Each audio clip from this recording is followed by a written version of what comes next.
Rest is not a reward, but rather a fundamental human need. And this is something I've been exploring a lot more recently as someone that's a full time student balancing two corporate jobs. But if you're new here, hi, I'm Sharon, and this is Sharon Unfiltered, where I explore media, politics, fashion, everything in between. The way in which we think about and view rest is quite interesting for me, I think, especially since I've done a lot of introspection on this recently after taking like a hiatus on just creating anything or really working on anything in this instance. We view rest as a reward of productivity, and it's not really our fault. I feel as though the way we view rest is also a reflection of our societies. A lot of us, if not all of us, live in hyper capitalistic societies which value progress and production rather than human sanity and capability. So we start to look at things like progress and production as the thing that matters most rather than resting. And we often sometimes don't understand that rest gives clarity. So sometimes the thing that you need to make progress is also rest. But I don't really want to see rest as this thing that I also need to add progress, because I feel like it adds fuel to the flame in this whole circular concept of continuous and constant progress as well. I've also been looking at the definition of rest is the cessation of motion, work, or activity to recover strength, relax, or sleep. So in the instance, rest should literally be you doing nothing. But I think something I've really learned about myself recently as well is that I am not comfortable with resting. And when I did try to rest, I was kind of plagued by worry. But I think it also comes from the fact that I come from an immigrant household, or even just a culture in which rest is sort of pathologized and rest is kind of seen as laziness. If you're not doing anything, you're not really being useful. And not just that, I think it kind of reflects in a society where people only treat you well based on how useful or what you can do for them, in the sense that we view everybody as a means of production. And in viewing everyone as a means of production, it seems that rest is only those given to those who are worthy, and rest is seen as a luxury rather than a basic human need in which we need to function and survive. And also in this, I think in this instance, you then think that if I overwork myself to the point of exhaustion, then I can rest peacefully without thinking of anything or thinking I am undeserving of rest because I've earned it through exhaustion and malnutrition and overworking myself in that instance. But I also do want to really explore, like, when did rest become sort of conditional in this instance? That when was rest conditional that you had to work to now deserve rest? Because I think even sitting in your bed isn't a form of resting. I think we also often confuse resting with rotting, and rotting is something I'm very familiar with. As someone who suffered with both depression and anxiety, I've been in my bed for days, and I consider that resting when it was kind of just me rotting in my bed doing absolutely nothing. I was constantly plagued by all the things I wasn't doing, so I really wasn't having a meaningful rest. When rest should be clarity of the mind, body, and soul, in which you're not really doing anything and you can kind of just refuel yourself and be calm and be slow. I think in viewing rest as conditional and a privilege, I really started to strip down what being human means. And at the end of the day, human beings are also a form of animal. We are mammals. And I really started thinking about something called cage animal syndrome.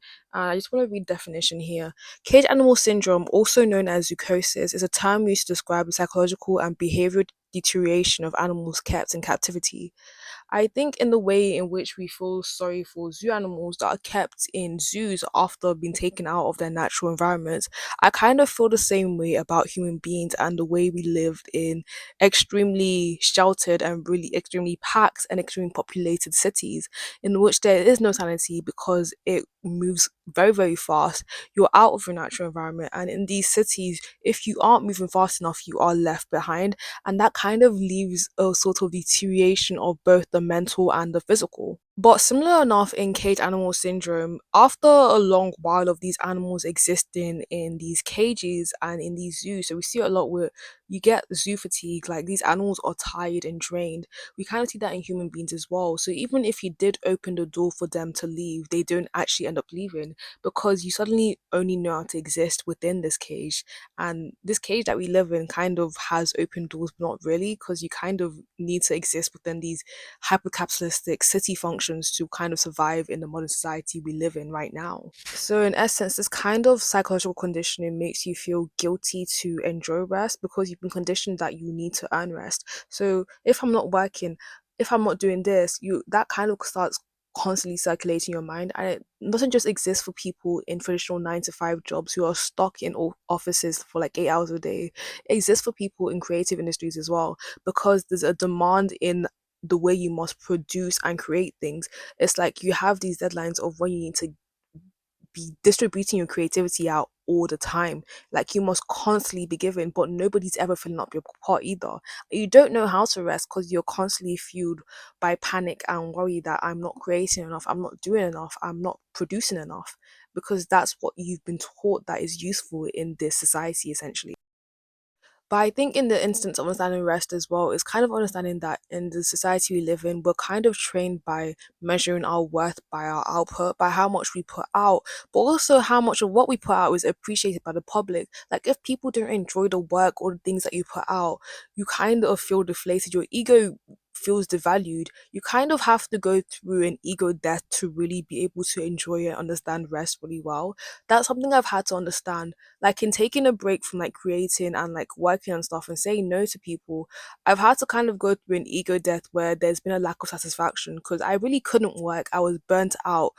I was in hospital. I literally was sort of just failing myself mentally and physically, and understanding that I lost followers. I like some people wouldn't speak to me. Like it's kind of understanding that you have to kind of put ego aside and put you as a self in front, and trying to understand that you are worthy despite external validation.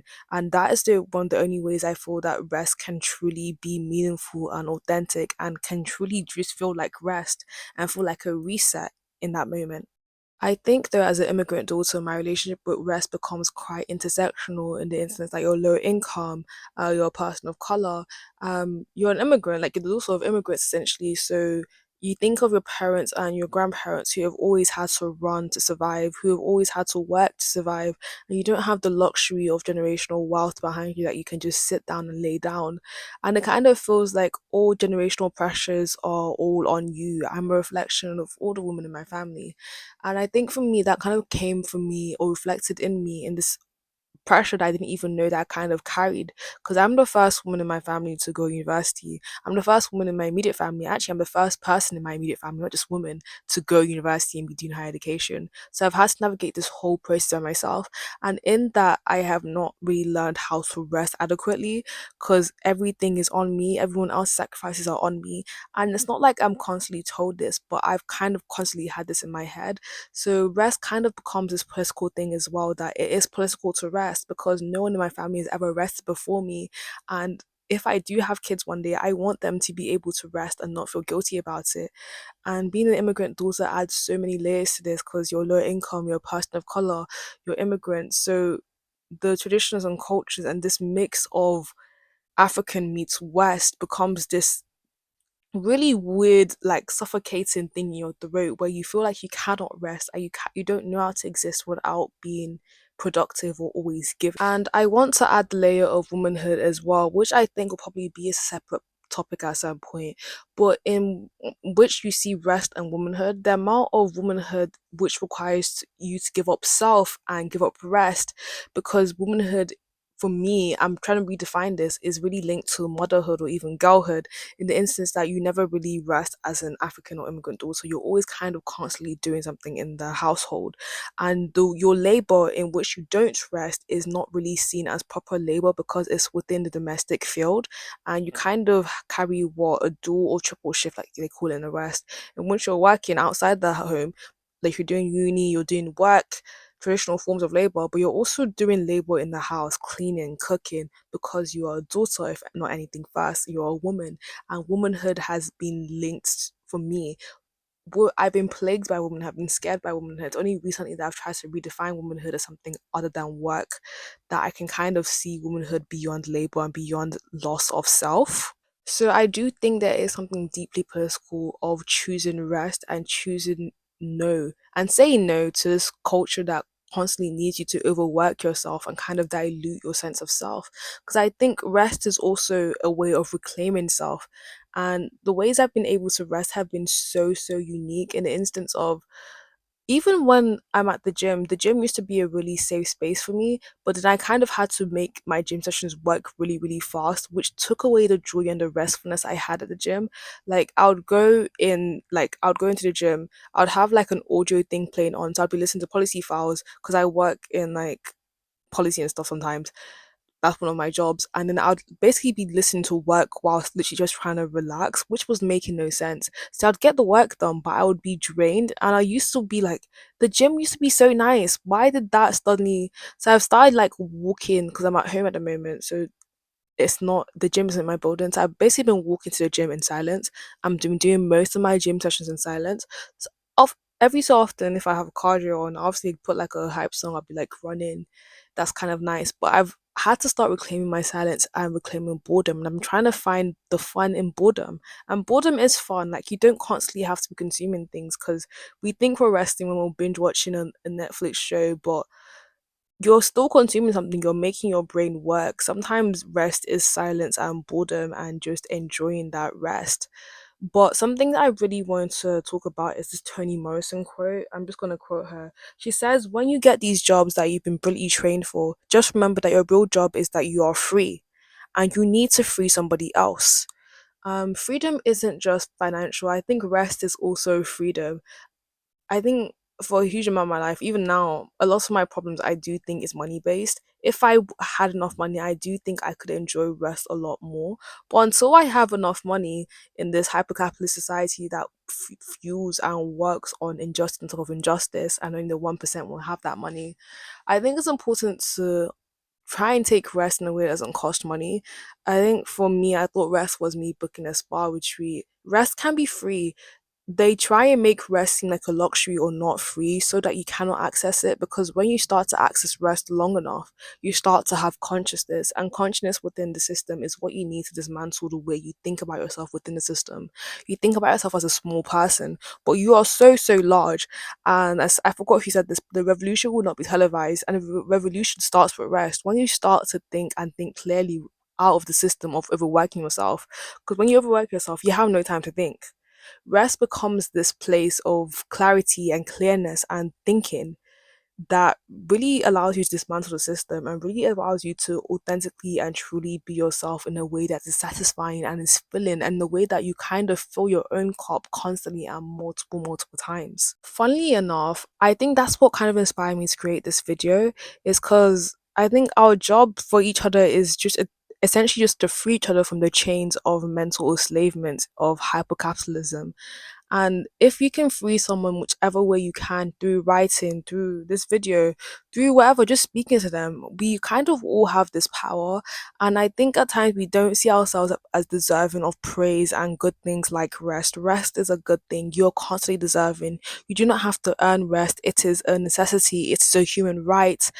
I do think you're taught a sense that, oh, once you've done this, you can just relax. And I think just relax. There's freedom in taking what is yours, and rest offers this clarity that nothing else will. Like, I don't often have these deep reflections if I have not rested, and I'm truly understanding that now, and that's allowing me to create more authentically, even without the nice value of external validation, for instance. But yeah, that has been me.